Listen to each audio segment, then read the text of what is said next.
होणार. त्यांनी आपली अडीअडचण काय ती सांगितली. कृष्णाच्या नियमाप्रमाणे कोणाचं कोणाला दुसऱ्याला काही कळता कामा नये. याचं कारण प्रत्येक जण माझा भक्त, मला आई मानतो, मला सर्वस्व मानतो, म्हणून सगळं काय ते माझ्याकडे सांगतो. मग अशा वेळेला ती 4 भिंतीतला 5व्या भिंतीत जर गेलं तर ती सर्वस्व तू जबाबदार असं मला सांगत असतो. आणि म्हणून मी फार अगदी कळू नये शक्य तितकं, पण कधीतरी मी माणूस आहे, माझ्याकडून एक चूक होते. आणि चूक जेव्हा होते तेव्हा कृष्ण सांगतो, आता ही चूक झालेली आहे तुझी, तेव्हा ही परत झालेली मला आवडणार नाही, मग मात्र तुला शिक्षा करणार असं सांगत होतो. आता त्यानंतर सांगितलं विश्व कार्यासाठी मी तयार झालो आणि विश्व कार्याला आता तुलाही वाहून घ्यावं लागणार. मी म्हटलं कृष्णा, मला वाहून घ्यावं लागणार हे मला काय कळत नाही, तू काय सांगणार ते मी करणार. तर म्हणाला सांगतो मी ते. आपल्या विश्वकार्याची सुरुवात भारतापासून सुरुवात. 2001 साली मी कुठे परदेशात जाणार नाही आणि 2001 साल म्हणजे उरलेले हे 6 महिने भारत भ्रमणासाठी घालवायचे. त्यापैकी सर्वात पहिला प्रेफरन्स केरळाला दिला. आता तो केरळाला का दिला ते काल तुम्ही थोडक्यात सांगितलं की केरळाची सुरुवात कशी झाली आणि भक्ती मार्ग तो तसा. आजच्या ध्यानामध्ये सर्वच झाल्यानंतर समुद्रामध्ये ज्या वेळेला पाण्यात राहून ध्यान केलं तेव्हा कृष्ण बोलला, हे मी ध्यान का करतो ते कळलं का तुला? म्हटलं नाही. सगळे माझे भक्त जिथे असतील त्या सगळ्यांसाठी हे ध्यान आहे, शेवटचं 10 मिनिटं. आणि आत्ताही सांगितलेलं आहे, आत्ताही ध्यान कर, आज पुष्कळ ध्यान कर, तुला जितकं जमेल तितकं. झोपली नाही तरी चालेल असं बोललाय. अर्थात ते मी तो मला झोप येणं न येणं हे त्याच्याच हातात आहे. त्याला वाटलं मला झोप न यावी तर तो बरोबर 1:30ला 2ला मला उठवतो. काल उठवलं 2ला, ध्यान कर म्हणाला, उद्या पुरं नाही होणार म्हणून कर. म्हणून आज ते काल रात्री केलं आणि मग त्याप्रमाणे तो आता काय सांगेल तसं करायचं. आता म्हणतो की मला काय बॉर्डरवर जाऊन ध्यान करायचं. ज्याची कृष्ण म्हणतो त्याची माझी अगदी 100% खात्री. मी घरी गेल्यानंतर मला कोणाचा तरी फोन येणार, खात्रीपूर्वक होती. मध्ये एकाचा आला होता, पण तेव्हा कृष्णाने सांगितलं त्यांची मला सेवा स्वीकारायची नाही.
धर्मच असा आहे की मन कधी चलबिचल होईल, कधी ते बाजूला होईल आणि कधी ते माझ्याकडे असेल याची कोणाबद्दलही मी खात्री देऊ शकत नाही. आणि म्हणून कोणाचीही सेवा स्वीकारताना मला नीट विचार केल्याशिवाय मी तुझी सेवा स्वीकारली हे वाक्य सांगता येत नाही. याचं कारण तुम्ही जेव्हा मला नमस्कार करता तेव्हा लक्षात घ्या, 2 हातांचा उपयोग करता आणि नमस्कार करता. त्याचा अर्थच असा की तुम्ही आणि मी हे दोन्ही जेव्हा एकरूप होणार तेव्हा माझी तुम्हाला मदत मिळणार आणि मी ती पूर्ण करू शकणार. आपण असं लक्षात घ्या, मी तुम्हाला आश्वासन दिलेलं आहे, आज खऱ्या अर्थाने देतोही आहे की विश्व कार्यासाठी आज मी केरळाला पहिला प्रसरण दिला आणि केरळावर नजर फिरवण्यासाठी म्हणून आलो. ते माझं येणं म्हणजे तुम्ही सर्व भक्तांनी मला दिलेलं हा पाठिंबाच आहे असं मी समजतो. आणि म्हणून तुम्हाला सर्वांना एकाच वेळेला एकच आश्वासन देतो, यापुढे केव्हाही तुम्ही मला पूर्ण श्रद्धेने हाक मारली म्हणजे मी तुमच्यासाठी उभा राहणारच.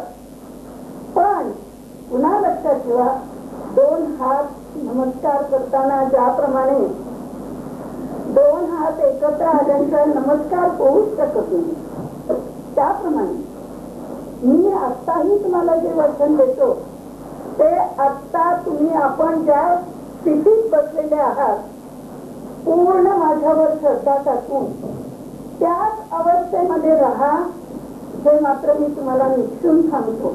त्याचं कारण मनाची चलबिचलता कुठेही कधीही केव्हाही व्हायला देऊ नका. जेव्हा कधी ते लक्षात येईल माझ्या मनाची चलबिचलता झालेली आहे, कृष्ण माझ्यासाठी येईल का नाही, कृष्ण माझं हे करेल का नाही, त्याला एकच गोष्ट लक्षात ठेवा, नमस्कार करताना 2 हात एकत्र यावे लागतात. त्याचप्रमाणे कृष्ण आणि मी ह्या दोघांचं एकत्रीकरण हवं लागतं. ती श्रद्धा माझ्यावरती धरू कधीही देऊ नका. तुम्ही ती श्रद्धा धरू दिली नाही म्हणजे मी सतत तुमच्या बरोबर उभा आहे त्याच्याबद्दल अगदी 100% नाही 200% व्यवहारिक सांगतो, पण खात्री बाळगा, मी तुमच्या बरोबर असेन, तुमचा हात धरून चालीन, तुमच्यातर्फे कार्य करेन. हे तुम्हाला आजच्या दिवसाला दिलेलं वचन आहे असं सांगतो. ते माझं वचन आहे. अनन्या चिंतयन्तो मां ये जनाः पर्युपासते तेषां नित्याभियुक्तानां योगक्षेमं वहाम्यहम्.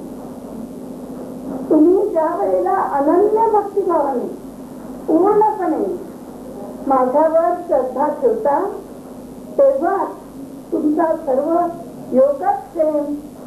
योगक्षेम या शब्दाला महान अर्थ आहे. तो अर्थ गीतेमध्येही लिहिलेला गेलेला नाही. योगक्षेम याचा अर्थ तुमच्या जीवनाच्या सुरुवातीपासून ते अंतापर्यंत सर्व जबाबदारी माझी. पण केव्हा अनन्या चिंतयन्तो मां ये जनाः पर्युपासते तेषां नित्याभियुक्तानां योगक्षेमं वहाम्यहम्. हे पूर्ण लक्षात ठेवा. आणि एकच गोष्ट लक्षात ठेवा, तुम्ही जेव्हा पूर्ण श्रद्धेने मला हात मारणार त्यावेळेला मी तुमच्यासाठी उभा असणार, धावत येणार, तुमच्या बरोबर वावरणार आणि तुमच्या हातातून कार्य करणार याची खात्री बाळगा. ओम नमो भगवते वासुदेवाय. 10 मिनिटं झाली म्हणतो.